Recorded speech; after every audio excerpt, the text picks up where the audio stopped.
¿Qué tal amigos de UPC TV? Bienvenidos a una nueva edición de Contracara. ¿Qué tal Manuel? ¿Cómo estás? ¿Qué tal, Martín? ¿Qué tal, amigos? Bueno, empezamos esta semana con varias noticias. Bueno, en el campo local tenemos al presidente insistiendo con sus propuestas de cambio de constitución, que, bueno, no es un asunto que sea una urgencia, pero el mandatario insiste con este tema, ¿no? Bueno, es algo que se ha inventado, digamos, en medio de una coyuntura de crisis política, social, económica, con medio país levantado con protestas, con reclamos, con minas paralizadas, lo cual evidentemente eso es un perjuicio para el país, y saca algo que claramente no era necesario en este momento. ¿Lo quiere proponer más adelante? Bueno, se discutirá, pero este no era el momento, ¿no? Y bueno, esto es un proyecto de ley enviado al Congreso, ¿no es cierto?, para que la ciudadanía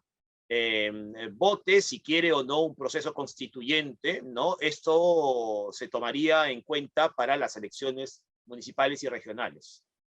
Eso por un lado, ¿no? Porque la Sí, crisis también se encuentra expresada en distintos sectores sociales. Recuerda que todavía hay un sector de la población que manifiesta su descontento con la gestión sí, actual del presidente Castillo. muchos, Y el claro. tema de las marchas no es un asunto que haya terminado. Mm. No me refiero a No, Lima, sino me refiero a nivel nacional. por supuesto, por supuesto. Y luego está Entonces, el tema también de un tema que nosotros en este programa siempre hemos tocado, que es el tema de la vacunación, evidentemente desde hace un par de años que hablamos de esto, y esta nueva administración vuelve a tener errores, ¿no es cierto?, de bueno, gestión con lo de la vacuna, lo de la cuarta dosis con la vacuna Moderna, ¿no? sí. Son 50 mililitros lo que teóricamente se tiene que aplicar y ellos aplicaron 100. Así es, así Tanto a su es. cuerpo médico, a Sí, todo el cuerpo de salud y también a las personas, a los ciudadanos que iban a vacunarse. Entonces, ¿de qué estamos hablando? ¿Dónde está la prolijidad? ¿Dónde está el profesionalismo en este tipo de casos que son tan serios, ¿no? Que tienen bueno, que ver con la salud. esa es la consecuencia de cambios al frente del Ministerio de Salud, ¿no es cierto? Y obviamente estos cambios, y me refiero sobre todo cuando en su momento entró el exministro Condori, pues generó una serie de dimisiones de gente muy relevante dentro de este proceso. Ahora, Martín, Y ese es el resultado, ¿no? los cambios no son negativos en sí. Lo que es Mm, negativo es que ingresen personas que son incompetentes. totalmente, Y no totalmente. solamente estamos hablando del ex ministro Condori, sino de todo el grupo, Así es. ¿no? Que encabezaba la gestión o que encabeza la gestión del Ministerio de Salud. Recuerda que todo el equipo técnico que estaba a cargo de la campaña de vacunación se fue. Sí, así es. Así es. Y es preocupante. Pero en fin, Manuel, sobre esta crisis política vamos a hablar en nuestra primera entrevista con el ex congresista Richard Arce, pero también Sí. vamos a tocar en Así va el mundo, lo va a hacer nuestro colega Francesco Tucci. Vamos a hablar sobre el tema relacionado a la segunda vuelta electoral en Francia del pasado domingo, en la que el actual presidente Emmanuel Macron ganó a la ultraderechista Marine Le Pen. Marine Le Pen. Bueno, Macron obtuvo pues acá un 58,5%, Marine Le Pen 41,5% y la abstención es de 28%, que es un número que refleja pues un poco el hartazgo Mm. de la vida política para el ciudadano, ¿no? O sea, las opciones como que para un gran sector de la población no les interesa y manifiestan su descontento no yendo sencillamente a votar. Así es. Bueno, recordemos que en Francia el voto no es obligatorio, ¿no es Claro. verdad? Aún así es un porcentaje, bueno, de un porcentaje de la población que no está muy interesada en el tema político.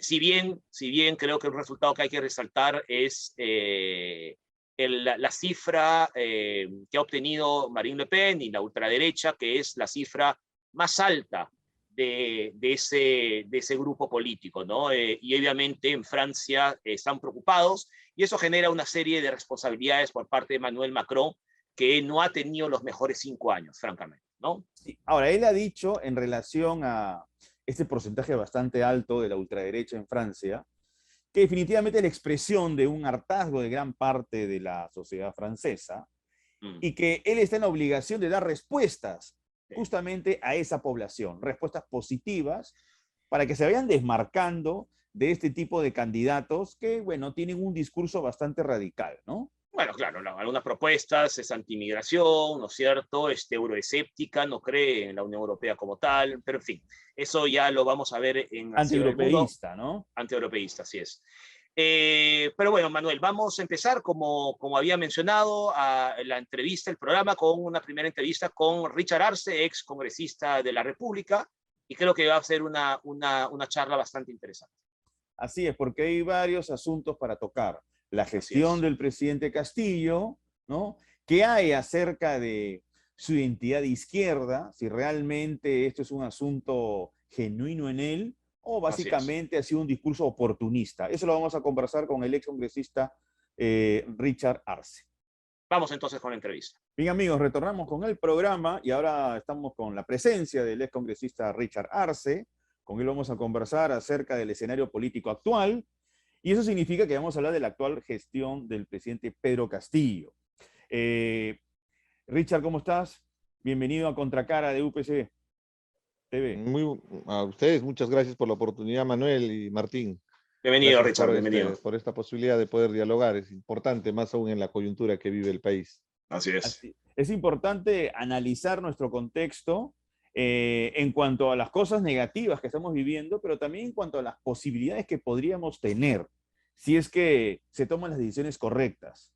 Ahora, como primera pregunta, según los indicadores que te da la realidad de la gestión del presidente Castillo, ¿tú crees que realmente él pueda dar algún cambio de manera genuina o sencillamente va a tratar de navegar en la medida de lo posible y evitar alguna eventualidad que signifique que salga del poder? Que es su única preocupación de pronto. La situación es crítica en el país y el problema tiene un nombre, se llama Pedro Castillo.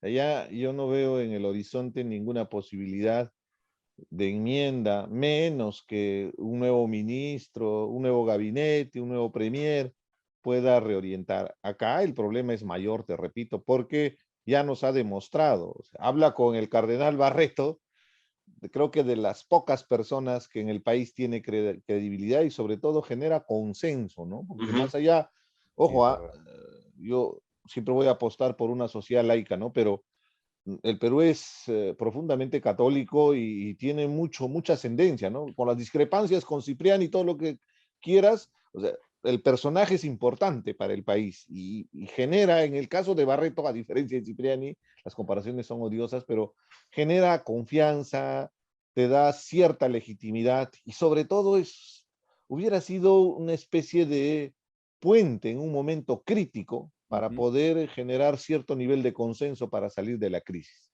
¿Y qué ha hecho el presidente Castillo? Simplemente fulminó la última oportunidad que tenía, si es que lo tenía, ¿no? Bueno, el primer ministro Aníbal Torres tuvo declaraciones desafortunadas en relación al cardenal Barreto, ¿no? Sí, no, claro. Y te muestran cuáles son sus credenciales. O sea, el término es sumamente durísimo, ¿no? Y te muestra cuáles son sus credenciales autoritarias, ¿no? Porque de democráticos no tienen nada. Ahora entenderás por qué es un admirador de Hitler. Esto no estamos hablando de... Él es un académico. Se entiende que es una persona leída, documentada, informada. O sea, de que se me escapó, fue un exabrupto. No, acá, al contrario, para mí es su alter ego, ¿no? Que lo traiciona, ¿no? Y que se hace visible cuando... ¿Cómo puedes tú ponerlo como ejemplo al mayor criminal del siglo XX, ¿no? Richard, no entendió nada de la historia. Y es curioso porque era uno de los miembros del gabinete, de aquel gabinete de Pedro Castillo, que nos daba cierta tranquilidad, ¿no es cierto? Había cierto consenso de que podría ser pues un ministro moderado, ¿no? Pero obviamente está demostrando absolutamente todo lo contrario. Pero Richard, yo recuerdo, Manuel y yo te hemos entrevistado en varias oportunidades, yo recuerdo que usted no tuvo problemas nunca en criticar, por ejemplo, un régimen como el de Nicolás Maduro, ¿no es cierto? Como por cierto lo hace la izquierda moderada de muchas partes del mundo. Pero una izquierda como la que encarna Pedro Castillo, pero sobre todo una izquierda como la que encarnan Vladimir Cerrón, o Bellido, o Bermejo, es una mala noticia para aquella izquierda moderada que en algún momento intentó construirse en nuestro país. no solamente es una mala noticia, nos embarra. Si el fujimorismo, por ejemplo, tiene un lastre que cargar de la década de los 90, de lo que significó el gobierno de Fujimori y Montesinos, y el día de hoy, evidentemente, es el principal argumento para poder descalificarlos.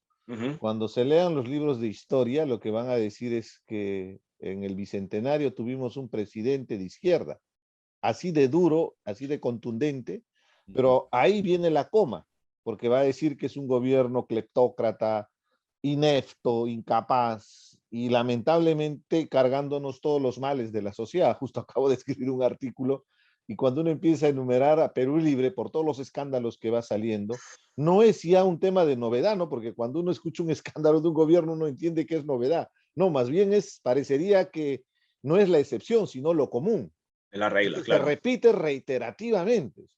Y es lamentable lo que viene aconteciendo porque va a ser una cruz que vamos a tener que cargar en la izquierda y va a ser difícil de deslindar esa responsabilidad. Por eso tal vez la desesperación, y me incluyo ahí de muchos, de querer deslindar con ellos, ¿no? Ahora, sé que varios de mis camaradas que han estado en el gobierno, que han estado aupados con Pedro Castillo, que no tuvieron ningún tipo de miramiento, que más bien fueron cómplices con su silencio o con su aquiescencia para que pueda tener el fajín o el poder que ostentaba, permitieron todo tipo de acciones vedadas, ¿no? Desde las denuncias de corrupción, arriaron sus banderas de lucha de defensa de los derechos civiles, la lucha contra la violencia hacia las mujeres, la defensa de los grupos minoritarios, las comunidades LGTBI, todo. Ahí hay una ¿Te das cuenta que es un partido de machos, pues, pero hay una contradicción. de machos del siglo, es decimonónico, ¿no? O sea, claro, no estamos hablando bien del siglo XIX, ¿no? Exactamente, a eso voy, ¿no? Ahora, eso es lo que llama muchas veces la atención, pero al final no debería llamar la atención. Y con todo respeto para los políticos, Richard, lo que ocurre es que el político, a diferencia del ciudadano común y corriente, tiene una agenda muy específica. Y por defender esa agenda específica, muchas veces traiciona su discurso. El caso de Verónica Mendoza, que en el 2019 anuncia su alianza con Vladimir Cerrón, que eso ocasiona que dos personajes de su entorno político importantes se vayan, ¿no? Estoy mencionando a Marisa Glave y a Indira Wilka. Ahora, en la segunda vuelta, apoyando a un personaje que era notoriamente peligroso para una gestión exitosa a nivel gubernamental. Me estoy refiriendo a Pedro Castillo, defendiéndolo en diversos medios. Entonces, uno dice, si nosotros intuimos, sabemos que es alguien que no va a beneficiar a este país, y bueno, ya ganó las elecciones, pues bueno, las ganó, ¿para qué compartir el poder? Solo hay una precisión, ¿no? Que en el 2019 fui el primero que estuve a la vanguardia Richard, en la renuncia. Tienes razón. Justamente porque no solamente fue alianza con Vladimir Cerrón, sino fue alianza con Gregorio Santos. Con Gregorio Santos, claro, sentenciado a 19 años de corrupción por delitos que significan pago de coimas y que justamente involucran a estos empresarios que están con Carolín López, estos pasapera. Uno de los pasapera fue el que en el proceso judicial le dijo a Gregorio Santos, yo te entregué 2, 3 millones en tal cuenta y con eso compraste la casa para tu amante.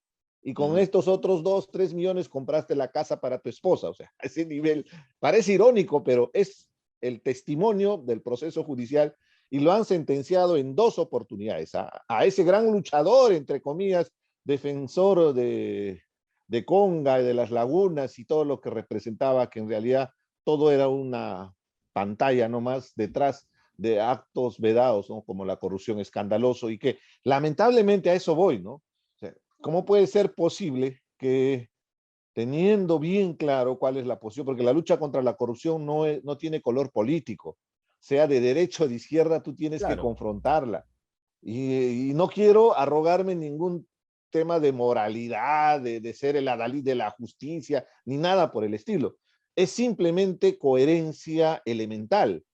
¿Cómo podrías tú confrontar la corrupción, que es uno de los grandes males de nuestra sociedad? ¿Cómo puedes confrontar al fujimorismo, al aprismo y a todos los que han estado involucrados si tú tienes al lado justamente a gente involucrada en estos actos, ¿no? Frente a esa Pero, ¿dónde triste realidad, interpretas? evidentemente lo que se tiene que hacer, o sea, objetivamente es, tienes que diferenciarte, tienes que dar un paso al costado, a pesar del costo que significa, ¿no? Que para nosotros ha sido muy duro, porque quisimos construir un gran proyecto político que era el Nuevo Perú.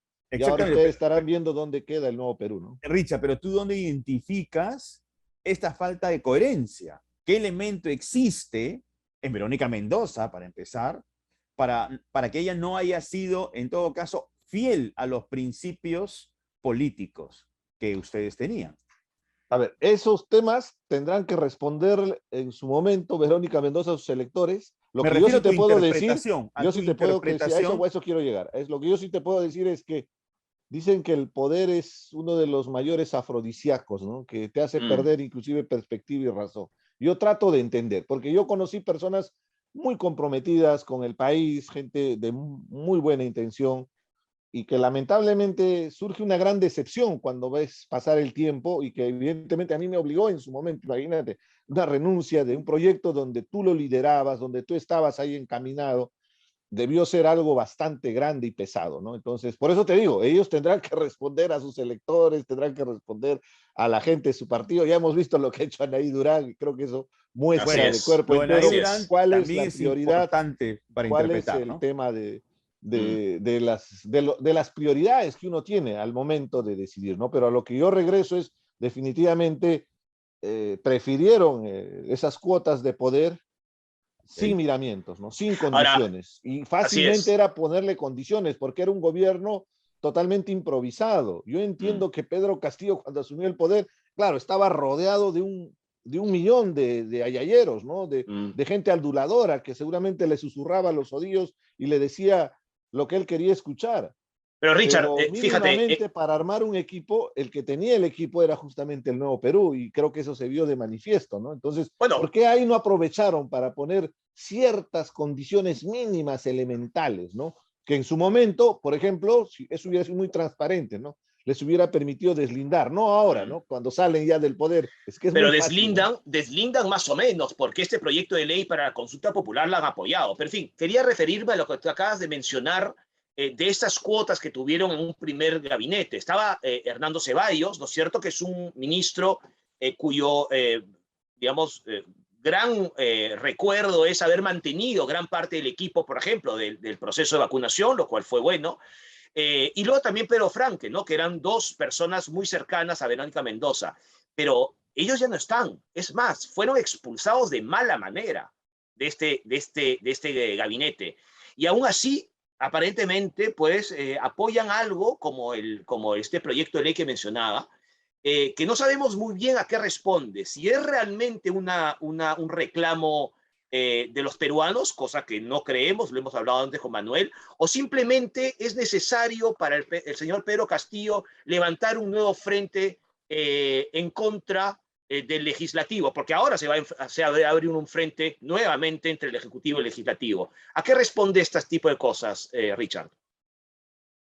Responde simplemente a un tema de oportunismo, ¿no? De parte de la gente que ha estado en el poder, porque habría que reconocer que gente muy valiosa quiso apoyar. En la izquierda hay gente muy valiosa, profesionales muy competentes, gente que tiene bastante compromiso con el país, pero que viendo quiénes son los que rodean al gobierno actual, no han priorizado ubicar a estas personas, sino más bien priorizar a gente que deja mucho que desear. Y los aceptables, los que tienen cierto reconocimiento, y te voy a hablar con nombre y apellido, Modesto Montoya, por ejemplo, el actual ministro de Medio Ambiente, está destruyendo todo lo que significa la institucionalidad del Ministerio de Medio Ambiente. Por eso es que han regresado a la pampa. Todo lo que se ha venido luchando estos años contra la minería ilegal, depredadora, con esas dragas que se levantan el lecho del río y cuando uno sobrevuela siente un dolor en el alma al ver que la Amazonía está siendo depredada. El día de hoy ha regresado por la incompetencia y la incapacidad, porque ojo,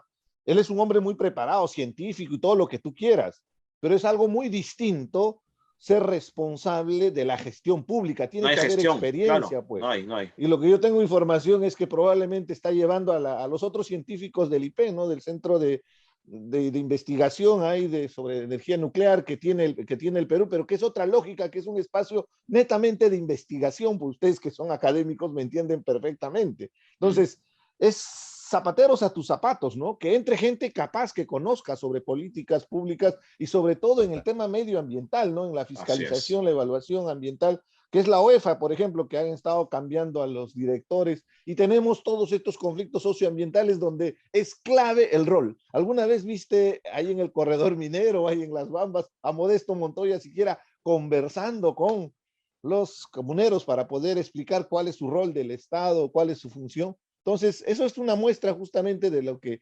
significa tener un gobierno totalmente irresponsable. Y es ¿no? un ejemplo, es un ejemplo el que has dado. No, y es el ejemplo, podríamos decir, pero es el único ministro, ¿no? Que tiene cierto perfil, porque el resto, para empezar, no tiene ni siquiera experiencia. Pero mira, ¿a dónde nos lleva cuando no hay capacidad y competencia? Y nuevamente te repito, esto no tiene nada que ver con ideología, no tiene nada que ver con que sea de derecha o de izquierda, porque al final, desde mi punto de vista, estos son aventureros políticos que Richard, están tomando el poder y quieren levantarse en has dado en el clavo, en la medida que la impresión que tenemos es que esta gente, incluyendo obviamente a quien es el presidente actualmente, Pedro Castillo, se arroparon bajo el discurso de izquierda, entre comillas, un discurso de izquierda además de los años 40, pero en términos reales, ni siquiera conceptualmente manejan un discurso de izquierda real, es decir, no lo conocen. Ni siquiera saben lo que son los planes quinquenales, no tienen ni idea de nada. Y del otro lado, del soporte de Cerrón, lo que tenemos es un grupo ávido de copar la institucionalidad pública. Entonces, bajo ese contexto, lo que estamos viendo, y tú lo has mencionado también, es un gobierno conformado por un grupo de gente muy incompetente. Entonces, a partir de esta descripción, si el Congreso tampoco hace su parte, porque el Congreso es otra historia, porque tenemos congresistas que teóricamente iban a hacer oposición y más bien ahora están muy complacientes con esta gestión, ¿qué le toca a la ciudadanía? Porque no podemos quedarnos esperando a que el país termine de irse hacia el abismo, ¿no? Solo te faltó en tu análisis recordar que justo el grupo de Cerrón que está copando el Estado son pillos. Se levantaron en peso el gobierno regional de Junín. Ahí están las sentencias, ahí están los dinámicos del centro, los temerarios del centro. Son evidentes los actos de corrupción, y te lo hablo en términos políticos. Por ahí alguien puede saltar y decir, oye, pero no tiene todavía sentencia. Sí, que siga su proceso y que se investigue, y eso durará probablemente 5 años, 6 años en las instancias que correspondan. Estamos hablando en términos estrictamente políticos, y tienen mucha ropa tendida por corrupción en el gobierno regional de Junín, y Huancayo lo sabe. Por eso es que en la última protesta ha sido tan violenta, inclusive, que se está desbordando. O sea, la gente se siente indignada y sale a protestar por el costo de vida, pero también por haberse burlado de las esperanzas de la población. Y acá la responsabilidad no solamente es del gobierno, pues, es también del Congreso de la República, porque el Congreso ha abdicado en su rol de fiscalización y control político. Están ensimismados también con el poder y están perdidos en nimiedades, mientras que el Perú está ardiendo y que necesita la atención justamente de este Congreso. Fíjate la gran oportunidad que tuvieron el día de ayer después del anuncio nuevamente irresponsable y populista del presidente Castillo respecto a la convocatoria de una asamblea constituyente a través de un referéndum. El día de ayer el Congreso debió haber salido con contundencia y, por ejemplo, plantear muy bien, es planteamiento del Ejecutivo. Nosotros como Congreso planteamos el adelanto de las elecciones. ¿Te refieres como modificación? Lunes, Claro, me refiero al lunes para que sea mensaje político. No hicieron nada de esto, porque ellos se aferran también al cargo, porque hay otros intereses, porque tienen a los niños, tienen a los congresistas topos, y estamos llegando a este nivel justamente de polarización donde la gente se siente en orfandad. ¿Quién nos representa? Y ahí también hay que hacer mea culpa, güey. ¿Y qué hemos hecho nosotros los políticos, güey? ¿Qué hemos hecho la oposición? Hemos permitido que lo lidere los golpistas, los que hablaban de fraude, porque en ahí también le han hecho un gran favor al gobierno en empoderarlo con todo este tema del cuento del fraude. Nunca hubo ningún fraude. Además, Richard, perdona que te corte, porque estabas hablando de algo muy importante, porque además hay muchas coincidencias. entre el Ejecutivo y el Legislativo, parte del Legislativo, evidentemente. Y me refiero sobre todo al tema educativo. Muchos quieren evitar que SUNEDU siga trabajando como ha venido trabajando hasta ahora, o también el sector transportes. Recordemos el ex ministro de Transportes y Comunicaciones y muchos congresistas que también votaron a favor de leyes, ¿no? En fin, que fomentan el transporte informal. Se han pretendido tumbar, haciendo eco, comparsa al Ejecutivo, la reforma Así del es. transporte, la reforma Exacto. universitaria, Así es. debilitando a la SUNEDU.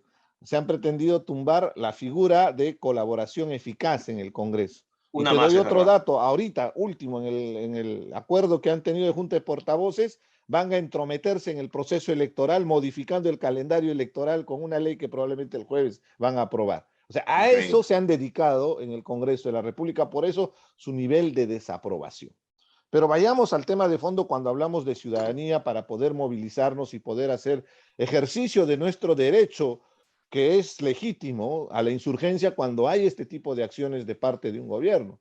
Yo partiría de la premisa siguiente. Hay que entender que en el Perú todavía hay otro Perú que está conformado por millones de peruanos que históricamente han sido excluidos, han sido postergados, no tienen las oportunidades que tal vez tenemos nosotros, ¿no? De poder acceder a un servicio de salud, de educación.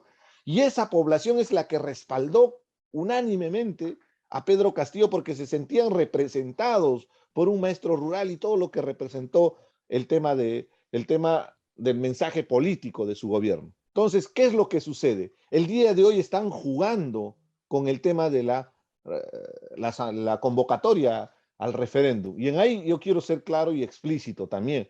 Por supuesto que necesitamos cambiar la Constitución. Basta ver el capítulo político y ver cómo estamos representados y cómo más bien los partidos políticos son especies de membresías que se ofertan al mejor postor, que hay una crisis de representación, que estamos viniendo de crisis en crisis justamente porque los partidos políticos no representan al sentir de la población. Se requiere modificar ese capítulo de la reforma política, pero no lo vamos a hacer evidentemente en las condiciones que plantea esta gente. Y es Claro. ahí donde tenemos que ponernos firmes porque está en juego, esto es peligroso, porque hay un gran detalle en las elucubraciones o los delirios de Vladimir Cerrón. Él alucina que vamos a hacer una asamblea constituyente representativa de todas las sangres, de todas las fuerzas vivas, que de verdad suena emocionante cuando lo dice de esa manera. Pero ¿cuál es la lectura de esa representación? Y lo hemos visto en cada mesa de diálogo y en cada consejo de ministros descentralizado. Ellos ponen en la puerta un filtro y solo entran los allegados, los ayayeros, la portátil de Perú Libre.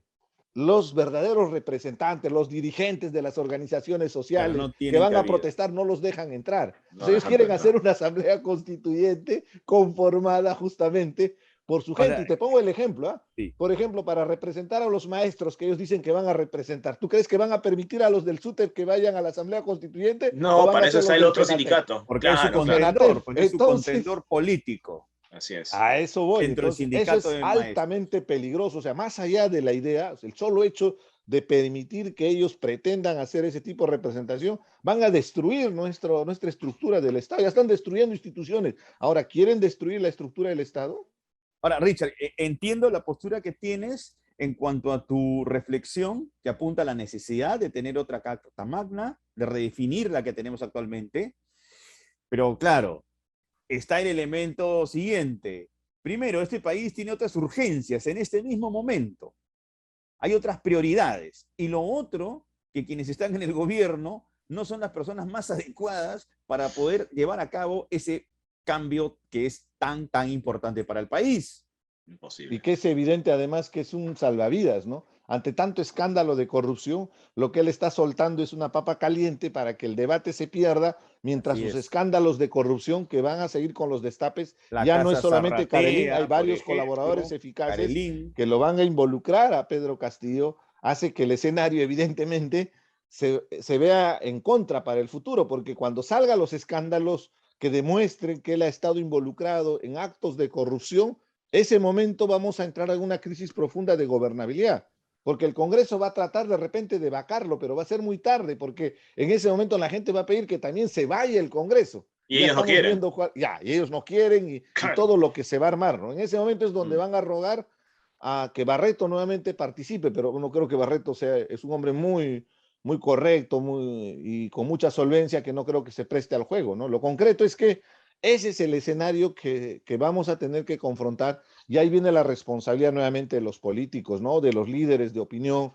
Sería importante que generemos espacios para poder hacer incidencia política, pues, con propuestas, buscando alguna estrategia de salida ordenada, porque eso es en realidad, es el reto ahorita, si nos escucha algún congresista, porque ya no tengo nada de esperanza en el Ejecutivo, es pensar que en ese reglón que va a aparecer en los anales de la historia, cómo quieren ser recordados, ¿no? Así Entonces es. tienen la maravillosa oportunidad todavía de salvar su imagen a la posteridad, a ver si por ahí me entienden, ¿no? Porque tal vez puede ser un tema de egos, para que ellos puedan acordar una estrategia interesante de sucesión constitucional, porque también en eso quiero ser claro, ¿no?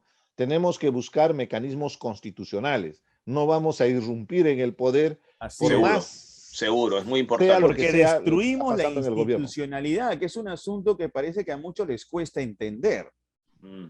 Ya El nuestra Estado de Derecho, pues, el institucionalidad ha Estado de empezado a Derecho, pues. deteriorarse, ¿no? Por ejemplo, perdón, para acabar la idea, Richard, las permanentes, a ver, permanentemente recurrir a la amenaza de la vacancia, que eso ha desnaturalizado en todo caso su finalidad, ¿no?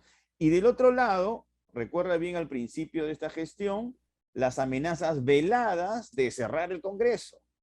Entonces, son medidas de última instancia.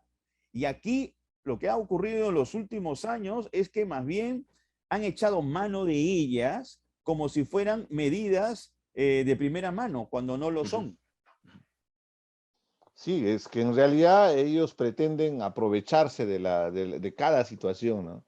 Y ahora lo que están haciendo es torcer la realidad. Hay protestas. Todo este mes de abril ha sido lleno de protestas, de manifestaciones.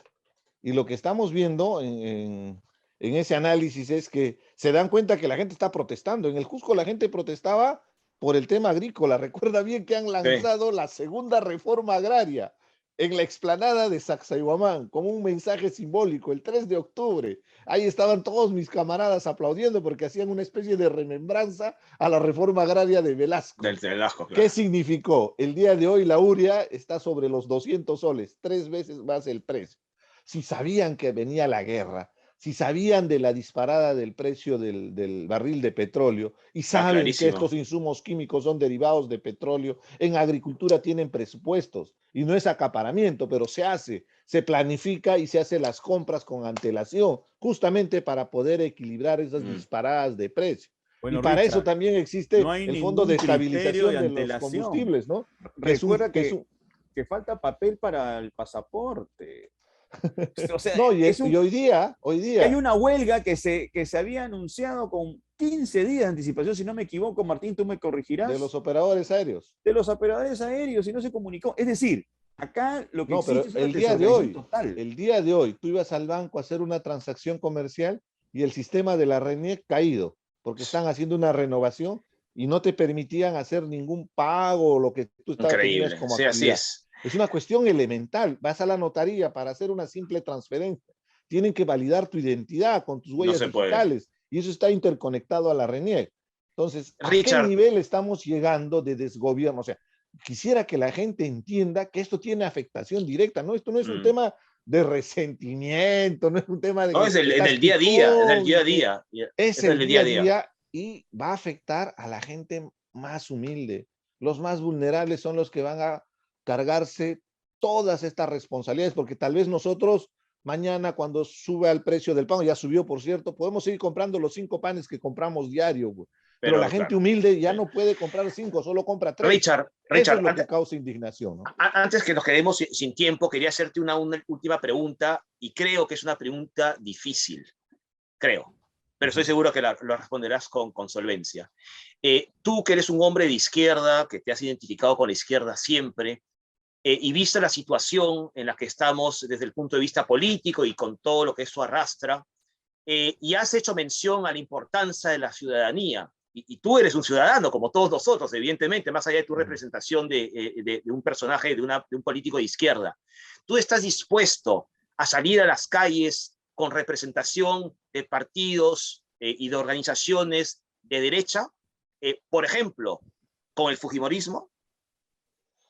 Es muy complicado la pregunta. Si es para defender la patria, tenemos que conversar con todos.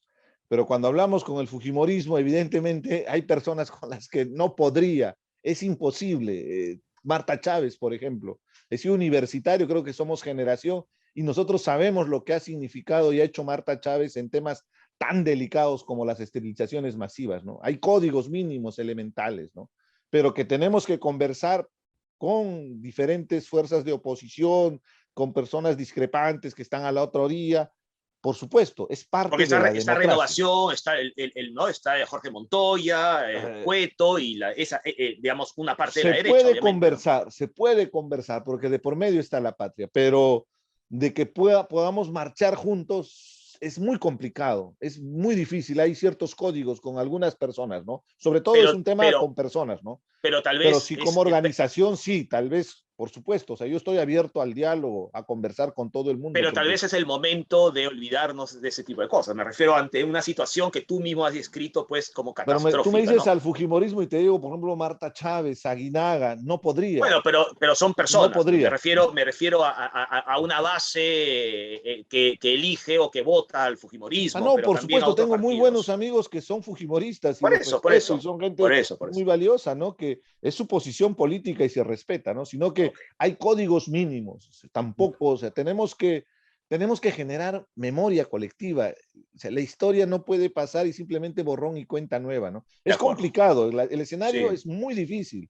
No sabes cuánto me cuesta confrontar a mis propios compañeros con los que hemos pretendido construir algo y ver ahora que se hayan coludido con el gobierno. Es muy triste, es una profunda decepción, pero la historia nos obliga a tratar de dar la talla, ¿no? En ese momento. Entonces, sí se puede, yo creo que generar espacios de diálogo, pero ojo, y ahí te doy una respuesta para cerrarla. Es importante que la representación tenga cierta transparencia, ¿no? Porque hemos visto que la oposición ha estado liderado por políticos que tienen antecedentes, que inclusive están involucrados en mayores escándalos de corrupción. Entonces la gente dice, ¿cómo voy a salir? Pues, entonces, si queremos generar un espacio de liderazgo, de movilización, de alguna manera tenemos que refrescar, ¿no? Y con eso no, te repito y nuevamente, no quiero arrogarme ser la moral ni nada por el estilo, al contrario. O sea, lo importante es que mínimamente, porque no tengan antecedentes, que no sea la gente que ha estado involucrada en Lavallato, por ejemplo. Eso es escandaloso. De acuerdo. Exactamente. Richard, te agradecemos mucho tu presencia en el programa. Muchas gracias. Que no sea la última. Creo que hemos podido discernir sobre asuntos que son muy importantes para el país. Y te invitamos para un próximo programa y seguir analizando nuestra realidad. Porque queda mucho más por hablar, mucho más. Evidentemente, ¿no? Y parece un escenario totalmente adverso, totalmente negativo, pero yo guardo siempre la esperanza, ¿no?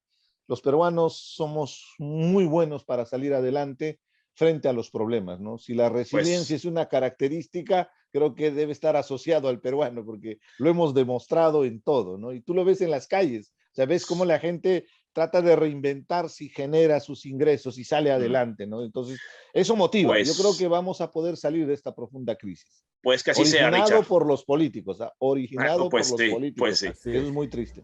Que así sea, Richard. Muchísimas gracias. Un gusto, Martín. Un gusto, Manuel. Ok, chao.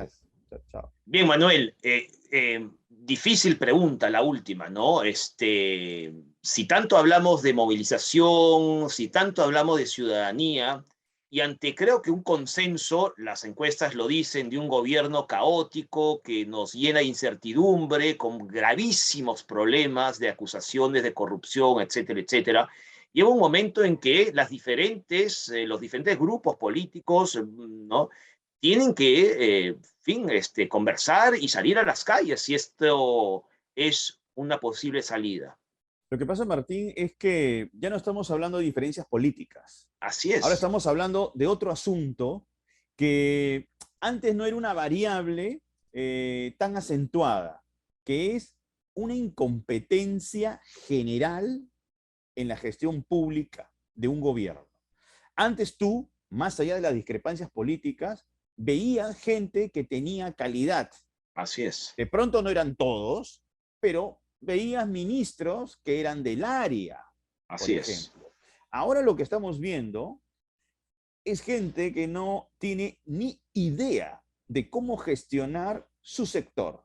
Estamos hablando de personas improvisadas. Y vuelvo a incidir en el tema del Ministerio de Salud, y lo hago porque estamos en pandemia.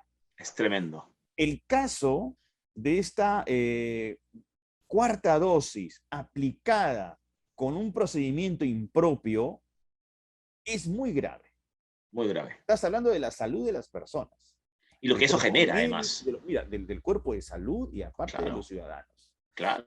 Personas mayores, además, porque la cuarta dosis en este momento está destinada a las personas mayores. Manuel, y lo que eso genera miedo, pues, para la cuarta dosis, y no es lo que necesitamos, al contrario, necesitamos un Ministerio de Salud, como ocurrió en los primeros meses de este gobierno con el ministro Ceballos, que genere cierta confianza y que vayamos todos a vacunarnos, porque tenemos que hacerlo, es un deber que tenemos que hacer para acabar con la pandemia.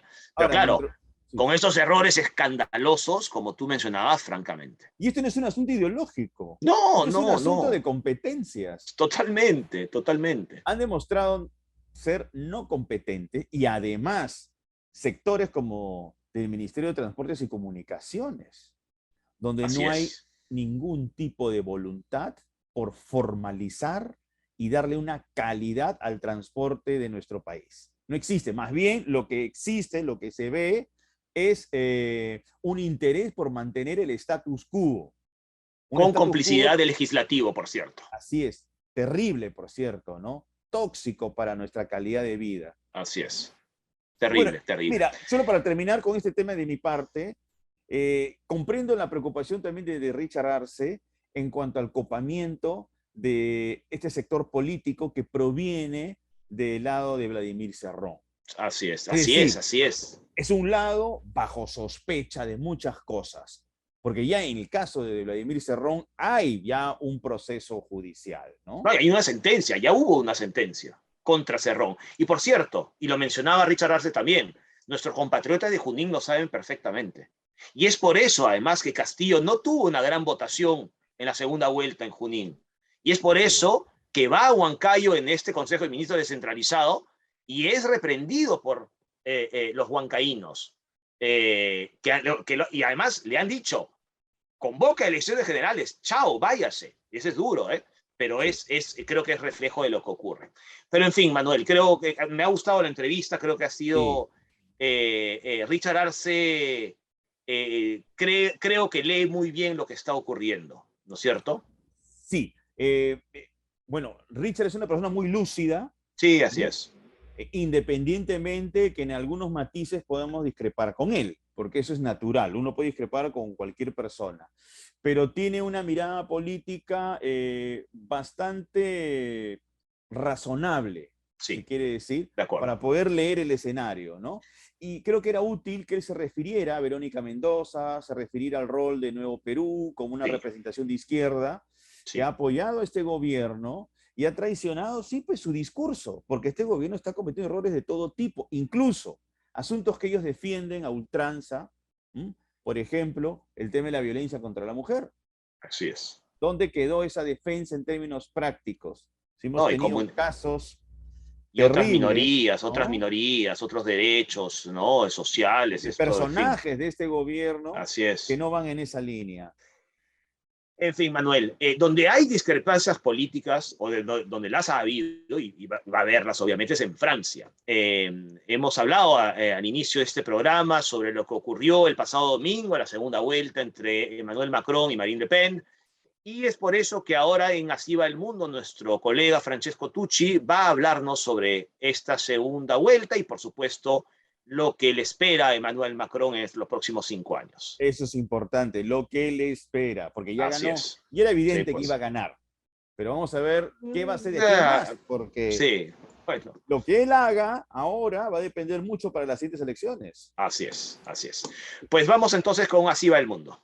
Vamos.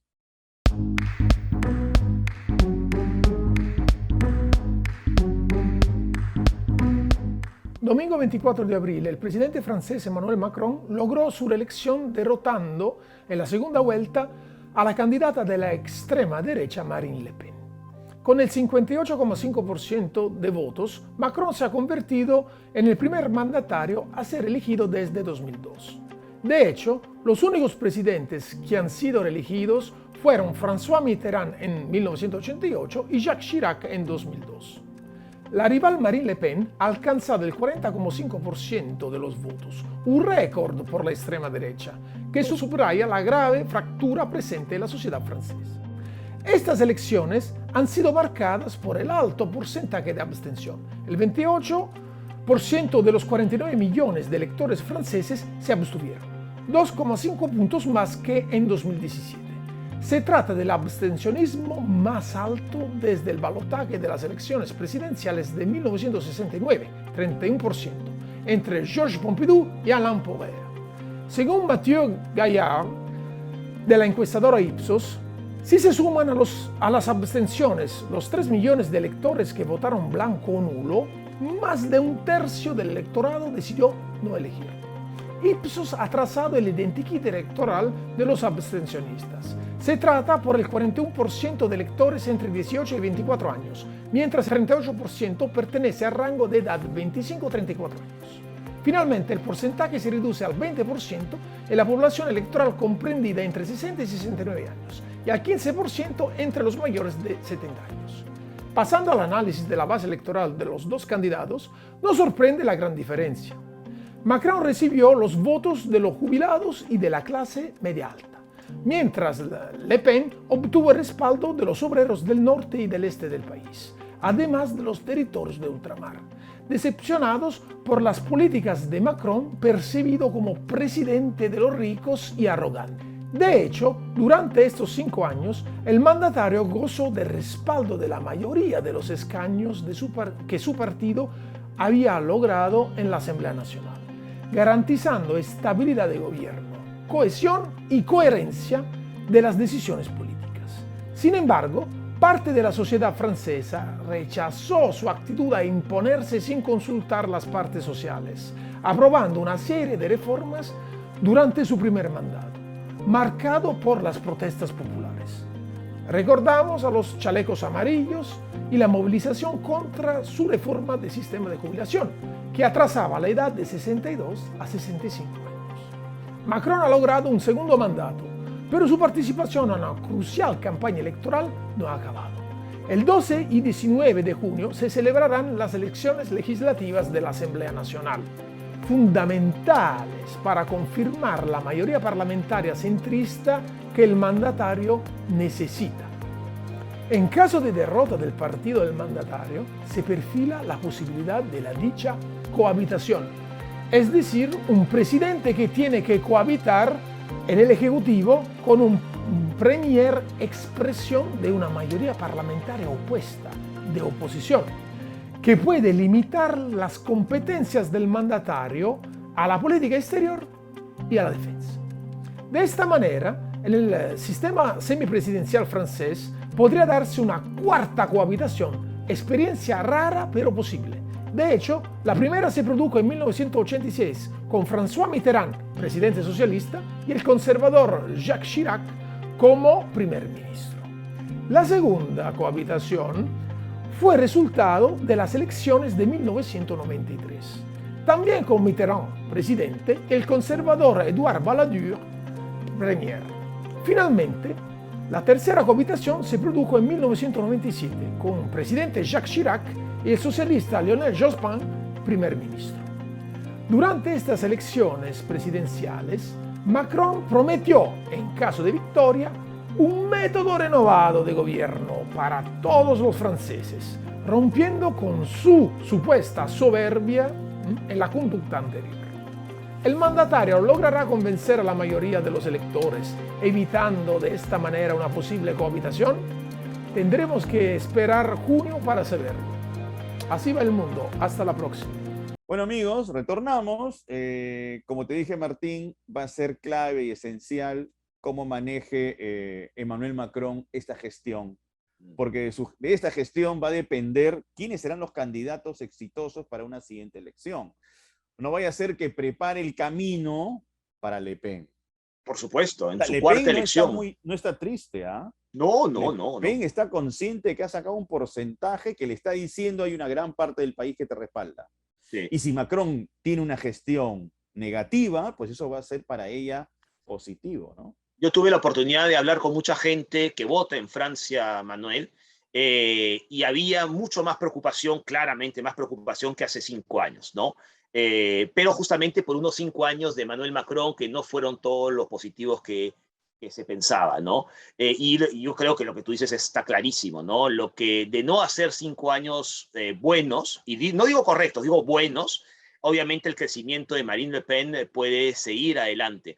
Y hay otro detalle, para terminar con este tema, desde mi parte, por mi parte, y es que la izquierda más radical, que estaba representada en la primera vuelta por Mélenchon, que ganó, que tuvo 21%, ojo, 21%, también puede haber sido decisiva en ese crecimiento de la extrema derecha, ojo, aunque parezca una contradicción, es que también se tocan, y también coincide la extrema derecha con la extrema izquierda francesa, por ejemplo, al ser euroescépticos, ¿no es cierto? Y en una serie de detalles más, ¿no?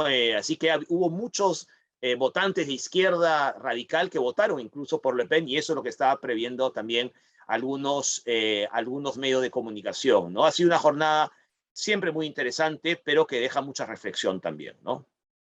Bien, Martín, esperemos pues que Emmanuel Macron tenga una gestión apropiada, buena, y no más bien no genere terreno propicio para movimientos radicales, que eso es lo negativo, ¿no? O sea, es un asunto global, si te das cuenta, ¿no? La gente está insatisfecha con el modelo. Eso es lo que ocurre. En el fondo es eso. Es interesante porque Macron además quiere encabezar una Europa que ha quedado más o menos descabezada con la salida de Angela Merkel, ¿no? Lo que era la gran líder europea, ¿no? Sobre todo por la proyección de imagen que ella Así tiene, es, ¿no? Que me parece que Macron no la tiene. No la tiene. No, por lo menos por ahora no. Por ahora. Pero en fin, Manuel, hemos tenido un buen programa, creo. Richard Arce, lo decíamos antes, lúcido siempre, reflexionando sobre nuestro país. Tendremos que volverlo a invitar porque creo que ha quedado muchas cosas en el tintero. Sí. Y luego hemos también salido fuera del Perú para hablar sobre Francia. Y queda claro algo también para terminar. Muchos hablan de izquierda, Pedro Castillo, Cerrón. Eso no es izquierda. No. Eso es una farsa, es un discurso oportunista del cual se han aferrado para ganar una elección. Nada más. Pues sí. Nuestro próximo programa ya es la próxima semana, evidentemente, pero ya en el mes de mayo. Ojalá mayo nos traiga mejores noticias, Manuel. ¿Ok? Listo, Martín. Un abrazo a todos. Bueno, y hasta la próxima semana. Chao, chao.